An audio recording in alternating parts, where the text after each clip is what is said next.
before you take any gun apart, check the position of the cocking arm in the gun and make sure there's a gap from here to the back.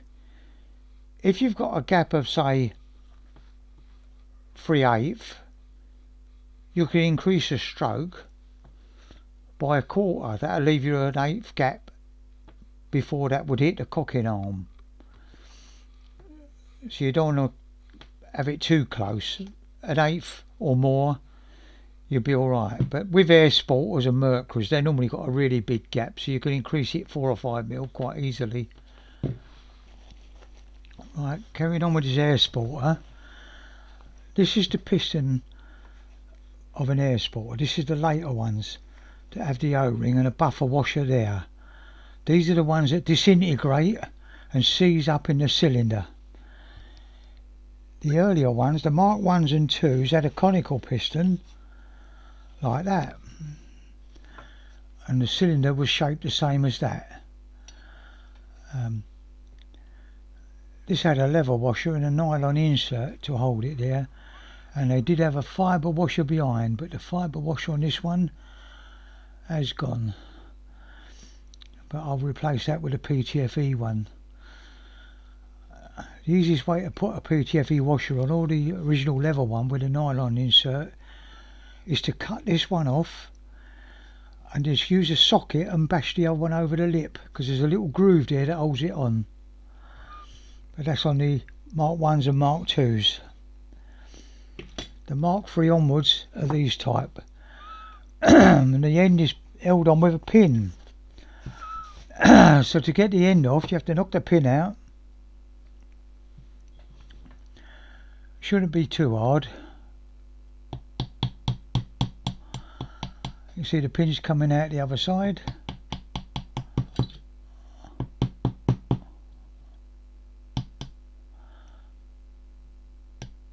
And there's the pin out. That's the pin that holds it on. When you take this off, there's a big hole there,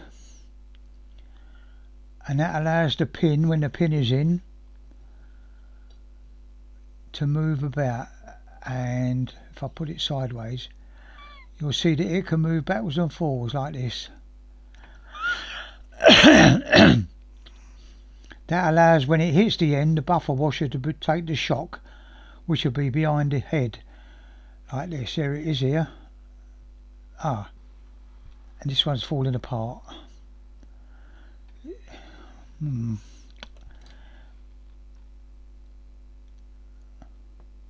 Yeah, I can feel it's gone like jelly.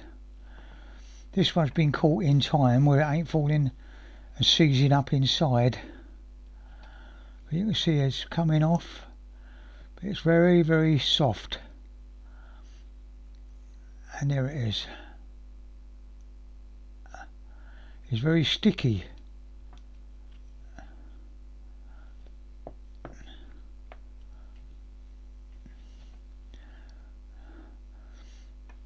Right, to get the O-ring off, squeeze it together like that.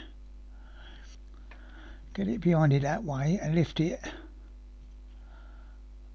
Once you get it underneath and over,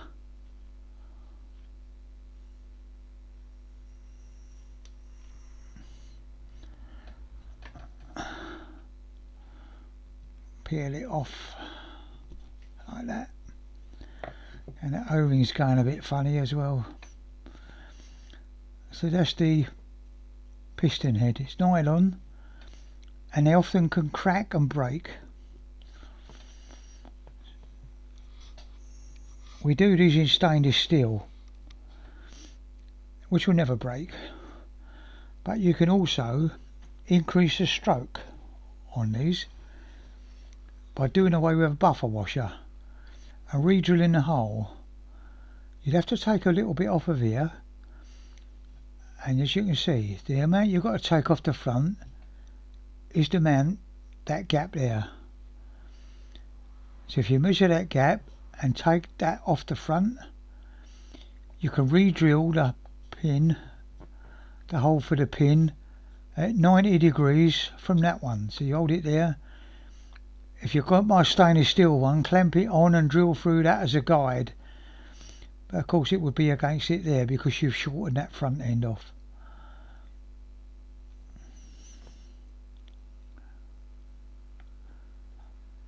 You see there's not much thickness of nylon there.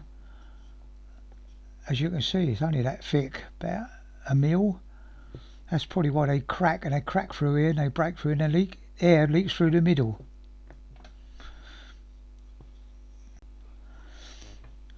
Where the back of this piston's got a sharp edge there, I would round that off to keep the lubricant there.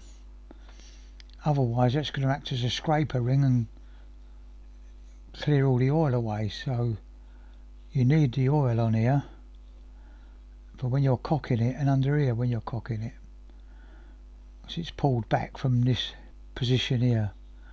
As it pulls back, it's pushing it up like that. So there's a main molybdenum lubricant you need on the back there. The front should be kept fairly dry with just MS40 silicone oil if you've got a synthetic seal, either PTFE or an O-ring. So here's the 3 O-rings. So we're going to try the smallest one.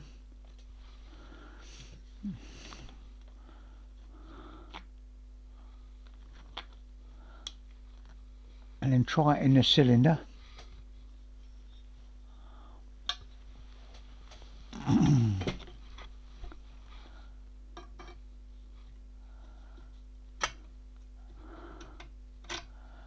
That's it, that's a good fit. You can feel it's a good airtight seal there. So we now lubricate it up and put it all back together the way it came apart. But when you lubricate these, I mentioned about rounding this edge off so there's no sharp edges, and I've done that slightly on the grinding wheel.